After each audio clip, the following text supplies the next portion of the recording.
Hello dear friends and students. आज हम personality management course पुस्तक में वर्णित अध्याय का हिंदी अनुवाद करेंगे। चूँकि ये मेरी स्वयं की पुस्तक है, इसका राइटर मैं ही हूँ। बहुत से स्टूडेंट्स कह रहे थे कि सर इसका हिंदी अनुवाद कर दो तो अच्छा होगा। तो हिंदी अनुवाद करना तो दूर अलग बात है, पहले मैं इसको एक एक करके शब्दशः इसका अनुवाद करना चाहूँगा। इस पुस्तक में 4 सप्ताह का कोर्स है और 4 सप्ताह में पहला सप्ताह हम प्रारंभ करेंगे फर्स्ट वीक, जिसका शीर्षक है चैप्टर का how to behave in society, समाज में व्यवहार कैसे करें। तो पूरी की पूरी जो व्याख्या होगी, अनुवाद होगा, वो एज इट इज होगा, इसमें विश्लेषण नहीं होगा। इसीलिए जिन विद्यार्थियों के पास पुस्तक है, अगर वो हाथ में लेके बैठें तो बहुत अच्छा रहेगा। Man is a social creature, मनुष्य एक सामाजिक प्राणी है। He lives in society where he fulfils his all needs और रिक्वायरमेंट्स, वह समाज में रहता है और अपनी आवश्यकताओं की पूर्ति या ज़रूरतें पूरी करता है। The first unit of society is family, from where we start our social journey. समाज की पहली इकाई परिवार होता है, जहाँ से हम अपनी सामाजिक यात्रा शुरू करते हैं। Gradually we come in contact with village, city, district, state, country and the world. धीरे धीरे हम गांव, शहर, जिला, राज्य, देश और संसार के सानिध्य में आते हैं। Hence the concept of society is very long and wide. अतः समाज की अवधारणा बहुत लंबी चौड़ी है। In our society we should behave with others very politely.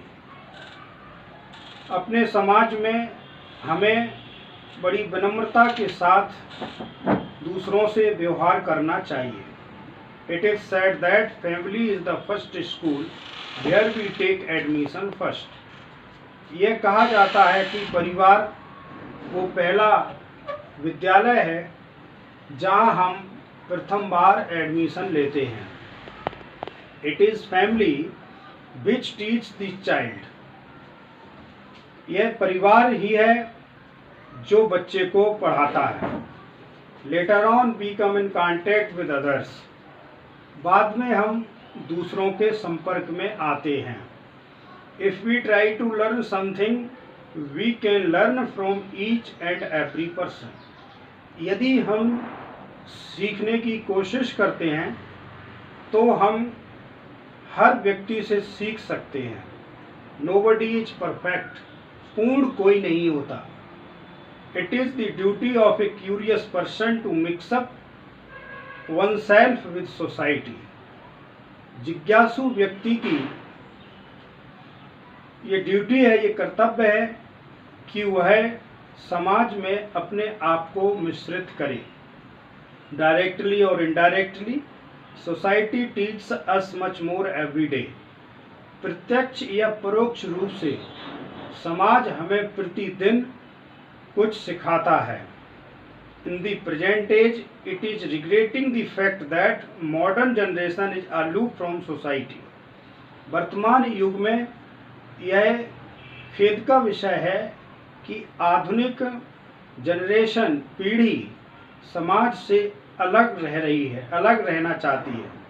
However it is impossible to live without it. जबकि हालांकि समाज से अलग रहना संभव नहीं है। The 1 or 2 decades before, The old men and old ladies would narrate the interesting stories to their grandsons and granddaughters. एक दो दशक पहले हमारे बुजुर्ग लोग, बूढ़े पुराने लोग अपने नाती नातिनों को कहानियाँ सुनाया करते थे. Through those folk stories of kings and queens, ghosts and fairies and puppets, the storytellers taught much interesting lessons of moral values. उन राजा रानियों की कहानी, भूतों की कहानी, परियों की व कठपुतलियों की कहानी के माध्यम से कहानी कहने वाले लोग बड़ी रोचक ढंग से नैतिकता का पाठ पढ़ाते थे. They tried to inculcate curiosity and anxiety among the children to know something. वे बच्चों में कुछ जानने की चेष्टा उत्पन्न करने की कोशिश करते थे. But in the present scenario, this all is fading. लेकिन वर्तमान परिवेश में ये सब धूमिल हो रहा है.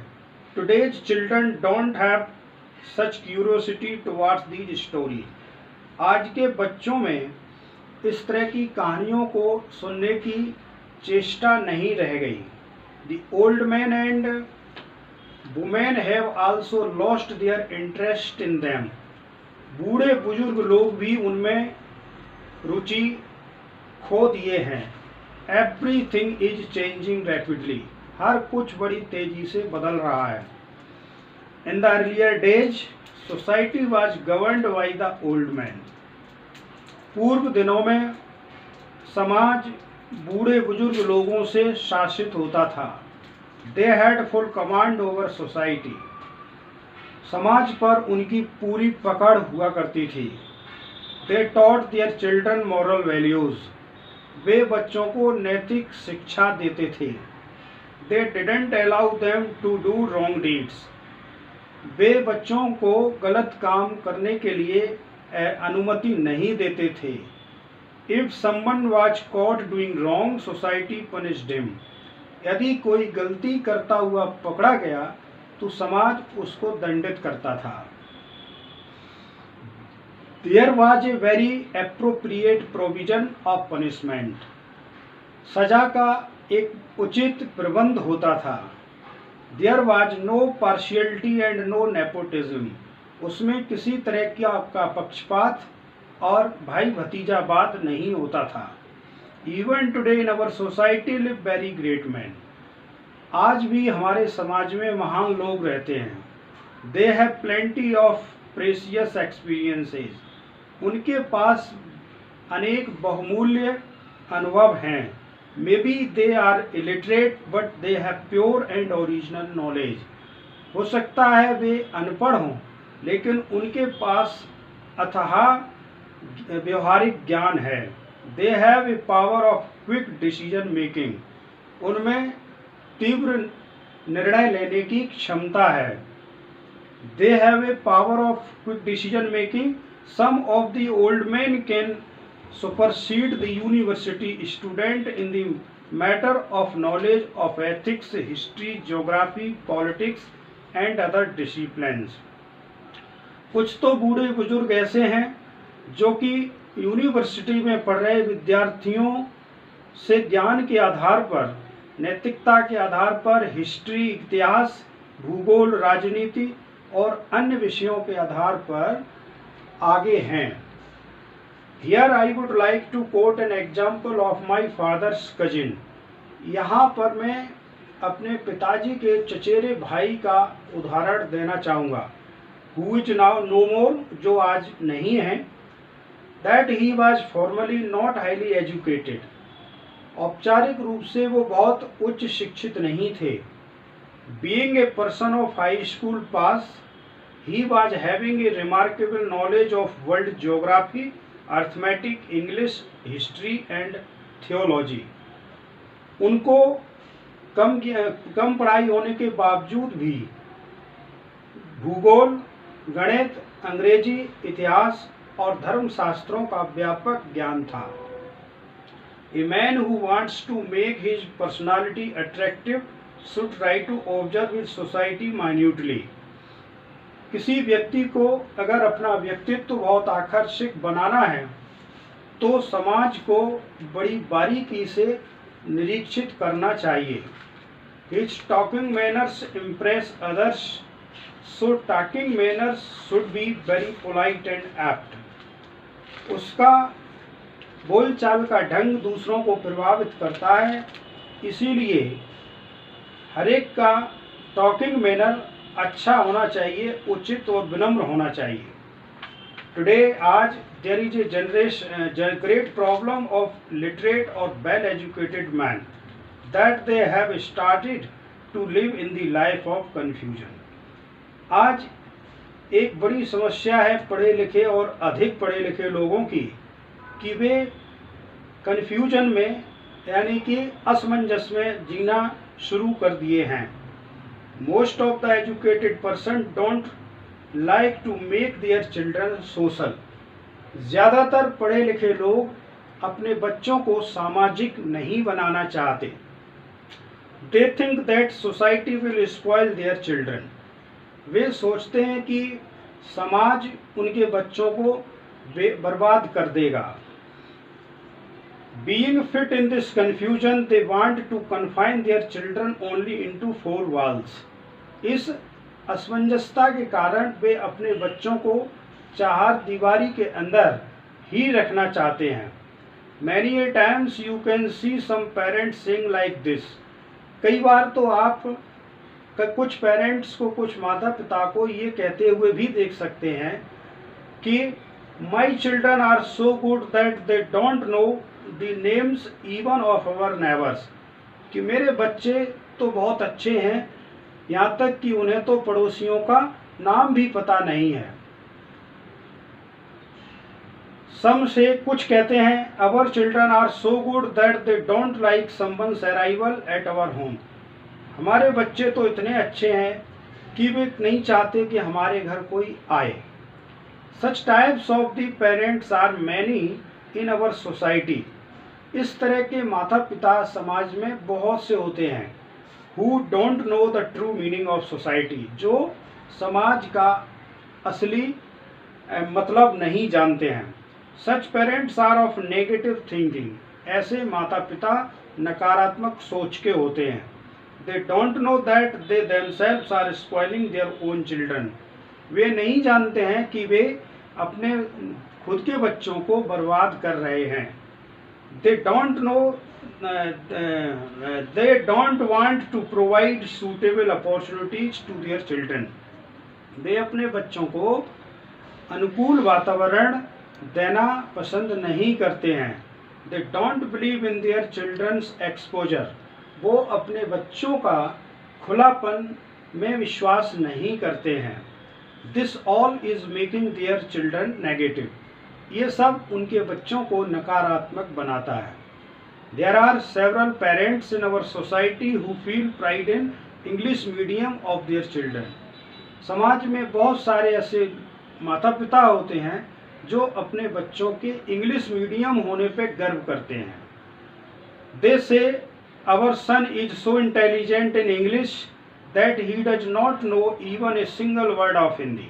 वे कहते हैं कि हमारा बच्चा इतना होशियार है इंग्लिश में कि उसे हिंदी का तो एक शब्द भी नहीं आता. What is this? ये क्या है? This is the foolishness of such parents who feel pride in such English medium. यह तो ऐसे माता पिता की मूर्खता है जो ऐसे इंग्लिश मीडियम पर गर्व करते हैं. Why does it happen? ऐसा क्यों होता है? It happens due to over confidence of children as well as their parents. यह बच्चों के और बच्चों के माता पिता के अति आत्मविश्वास के कारण होता है.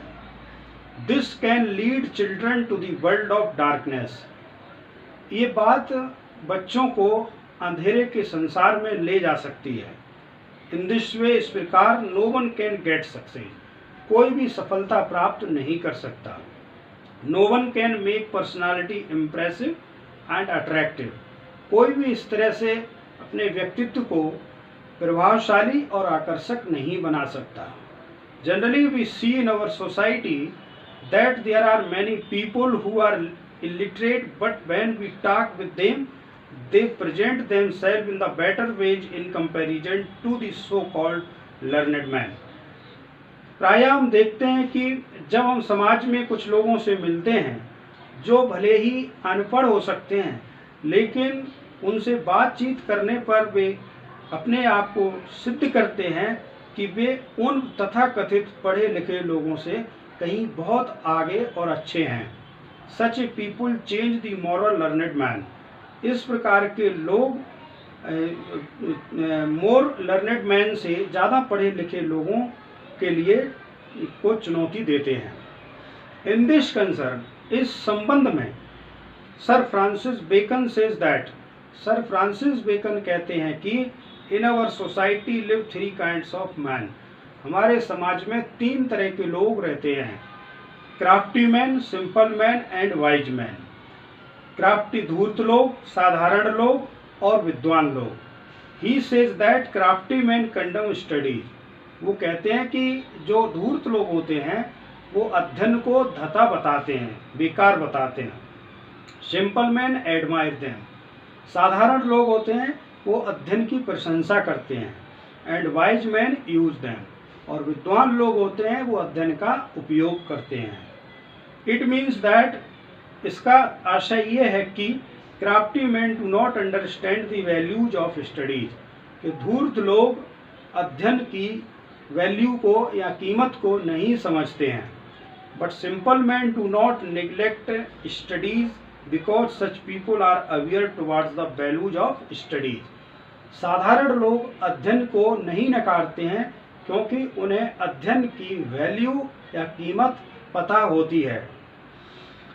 Such people admire studies. ऐसे लोग अध्ययन की प्रशंसा करते हैं। द वाइज मैन और the man of knowledge and wisdom use the studies to make their life happy and prosperous.